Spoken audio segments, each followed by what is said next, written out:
अपने अपने राजनीतिक दलों को अपनी जाति जागीर समझने वाले और जनमानस की भावनाओं का निरंतर अपमान अवहेलना करके निरंतर असफलता पाने वाले चंद राजनीतिक दलों ने भारत के मुख्य न्यायाधीश को जो पत्र लिखा है और लोकतंत्र पर आघात करने का जो असफल प्रयास किया है, भारतीय जनता पार्टी उसकी कठोर शब्दों में निंदा करती है। वास्तविकता में इस पूरे विषय के दो पक्ष हैं, एक वैधानिक पक्ष और एक राजनीतिक पक्ष। वैधानिक दृष्टि से स्पेशल इंटेंसिव रिवीजन को भिन्न भिन्न न्यायालयों के द्वारा पूर्णतः युक्ति सम्मत और विधि सम्मत ठहराया जा चुका है और ये पूर्व में भी समय समय पर चुनाव आयोग और भारत सरकार के द्वारा होता रहा है। संवैधानिक दृष्टि से एक बार भी कोई तथ्यात्मक विषय न्यायालय के समक्ष ये रखने में असफल रहे और इससे जनता के मन में यह भी संदेह गया कि ये संदिग्ध वोटरों के दम पर राज्यों की सत्ता पर काबिज होने का जो ख्वाब था वो अब चकनाचूर होता हुआ दिख रहा है।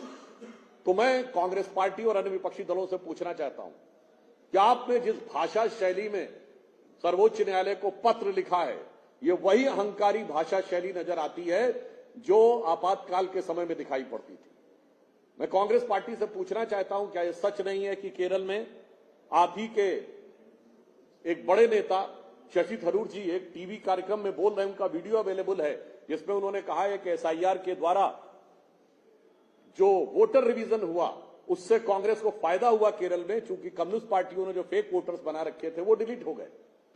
और अभी आपके कर्नाटक के मुख्यमंत्री डीके शिवकुमार जी ने अपने कार्यकर्ताओं को तो ये निर्देश दे रहे हैं कि एसआईआर की प्रक्रिया में लग जाओ और तत्परता और सक्रियता से लग जाओ, और फिर यहां पर उसके ऊपर आक्षेप लगा रहे हैं। ये कानूनी दृष्टि से साफ साफ कांग्रेस के ऊपर एक गहरा सवालिया निशान खड़ा करता है कांग्रेस की नीयत पर। दूसरा, मैं उनसे सीधा प्रश्न पूछना चाहता हूं कि क्या आप कभी चुनाव के लिए मेहनत करते हैं क्या? मैं कांग्रेस पार्टी से पूछना चाहता हूं, विगत 10-12 वर्षों में जितनी बार राहुल गांधी ने विदेश यात्रा की है उसके 1/10 भाग भी कार्यकर्ता सम्मेलन किए हैं क्या?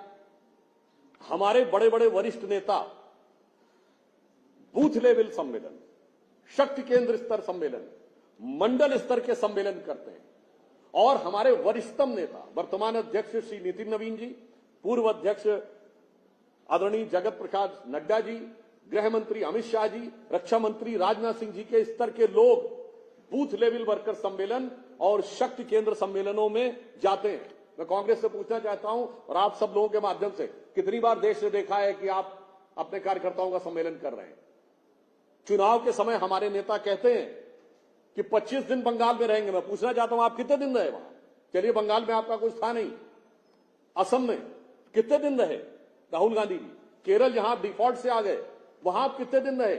चुनाव के समय घूमने चले जाते हैं विदेश, यानी ईमानदारी से मेहनत ही नहीं करते।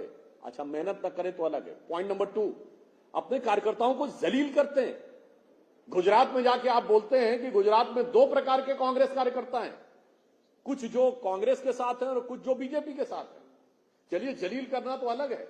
आपके कार्यकर्ताओं की हत्या होती है पश्चिम बंगाल में और आपके प्रदेश अध्यक्ष अधीर रंजन चौधरी जी कहते हैं there is no democracy in Bengal, कि ममता जी के राज्य में हिंसा की पराकाष्ठा हो गई है, लोकतंत्र समाप्त हो गया है, और आप कहते हैं लोकतंत्र के लिए ममता जी को साथ लेना जरूरी है। अरे, आप अपने कार्यकर्ताओं की लाशों पर राजनीति करना चाहते, आप उस तख्त पर काबिज होना चाहते थे जिसके पाए आपके कार्यकर्ताओं के जनाजे पे रखे हुए थे। उसके बाद आपको लगता है कि आपके कार्यकर्ता और जनता आपका साथ देंगे।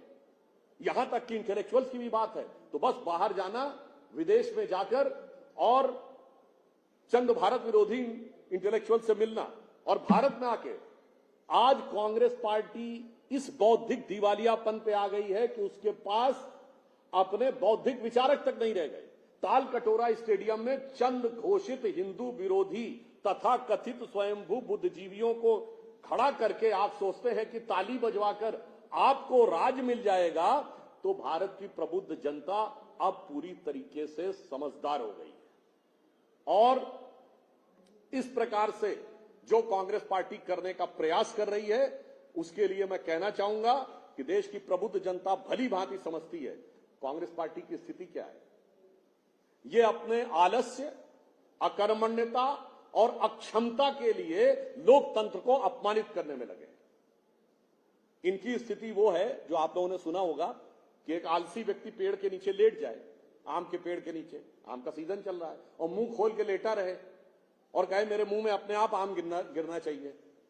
और जब आम न गिरे और दूसरा व्यक्ति पेड़ पे जाकर उस आम को तोड़ लेकर देखो देखो कितनी बेईमानी हो रही है, भाई साहब आप हाथ ऊपर उठाइए। तो इसलिए मैं कांग्रेस पार्टी से कहना चाहूंगा कि भाई उठ जाग मुसाफिर भोर भई, अब रैन कहां जो सोवत है, और जो सोवत है वो खोवत है। आप तो मस्त होके पड़े रहते हैं। आप तो उस परीक्षार्थी की तरह हैं जो परीक्षा में मेहनत करता नहीं है, परीक्षा के समय में सैर सपाटा करता है, इम्तिहान में कॉपी ढंग से भरता नहीं है और फेल होने के बाद हल्ला मचाता है। तो मैं कांग्रेस पार्टी और विपक्षी दलों से कहना चाहूंगा कि संस्कृत की एक बहुत प्रमुख सुभाषित है, वो ध्यान रखें कि उद्यमेन ही सिद्ध्यन्ति कार्याणि न मनोरथे न ही सुप्तस्य सिंहस्य प्रविशन्ति मुखे मृगा। अर्थात कार्य मेहनत करने से सिद्ध होते हैं, केवल ख्वाब देखने से नहीं। सोते हुए शेर के मुंह में अपने आप आकर मृग यानी हिरन प्रवेश नहीं करते हैं। तो कांग्रेस पार्टी और इन दलों के सामने समस्या क्या है?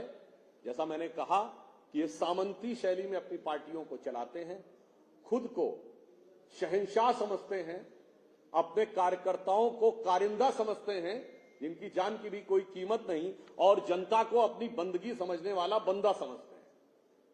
तो मैं उनसे कहना चाहूंगा कि अब वो दिन चले गए, अब जनता परफॉर्मेंस पे काम करती है। इसलिए मैं पुनः कांग्रेस को चुनौती देकर कहता हूं, वो दिखाएं उन्होंने कितने कार्यकर्ता सम्मेलन किए, कितने बूथ लेवल वर्कर सम्मेलन किए, कितना अपने कार्यकर्ताओं के साथ काम किया। और दूसरा पक्ष कांग्रेस और विपक्षी दल सिर्फ विपक्ष में नहीं है, आज सत्ता में भी है। मैं पूछना चाहता हूं, आपका सत्ता का मॉडल क्या है बताइए?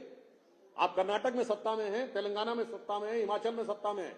जब हम विपक्ष में थे तो प्रधानमंत्री नरेंद्र मोदी जी ने गुजरात का मॉडल करके दिखाया था, वाइब्रेंट गुजरात शुरू किया था, जो उस समय तक कोई राज्य सीधे इनवाइट नहीं करता था, और आज भी वो चल रहा है। तो पूछना चाहता हूं, आपका मॉडल क्या है गवर्नेंस का? सिर्फ तुष्टीकरण की राजनीति और भ्रष्टाचार, और इसके बाद कट्टरपंथी वोटों का सहारा, अपराधियों का साथ। और फिर मैं विनम्रता और दृढ़ता से कहना चाहूंगा, आप चुनाव आयोग और लोकतंत्र पर तो आरोप लगाते हैं, मगर गांधी परिवार पिछले 30-35 सालों से उत्तर प्रदेश में अपनी अमेठी रायबरेली सीट अकेले लड़ने की हिम्मत नहीं जुटा पाया है। यदि समाजवादी पार्टी समर्थन न दे तो शायद वो अपनी सीट नहीं निकाल सकते। जो अपनी सीट नहीं निकाल सकते, अपनी खानदानी सीट नहीं निकाल सकते, मगर पार्टी को खानदानी जागीर समझना चाहते हैं, मुझे लगता है देश की जनता उनके मंतव्य को भली भांति समझती है। और इसे आप खिसियानी बिल्ली खंबा नोचे कह लें अथवा नाच न जाने आंगन टेढ़ा कह लें, ये तो हल्की बातें हैं, परंतु मैं कहूंगा ये खतरनाक षड्यंत्र है भारत के लोकतंत्र को लांछित करने के लिए। और एक बार फिर जो उस शब्द में लिखा है कि एनार्की बढ़ाने के लिए, यानी अब पूरी तरीके से विक्षिप्त होने के बाद ये हारे हुए दल अपनी शिकस्त का इंतकाम भारत की बर्बादी और भारत के कोहराम में देखना चाहते हैं।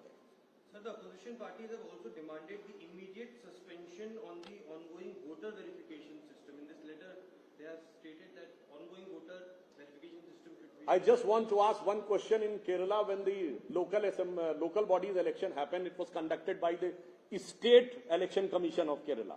Had they found any discrepancy? In any of their state-run local bodies election, when it was done by their own government, has they found any discrepancy in the voter list, which was for the Lok Sabha and Vidhan Sabha for the local bodies? So this is the problem, and again, this is a disguise rather than a deceit mask of trying to usurp the power in various states with the help of foreign infiltrators and illegal voters. क्योंकि इनका मुख्य लक्ष्य है कि ये सनातन धर्म विध्वंसक और घुसपैठिया संरक्षक है। तो ये जो कुछ वो कर रहे हैं, एक बार फिर ऐसा प्रतीत होता है कि घुसपैठियों के संरक्षण के लिए एक अंतिम खिसियाहट और बौखलाहट भरा प्रयास कर रहे हैं।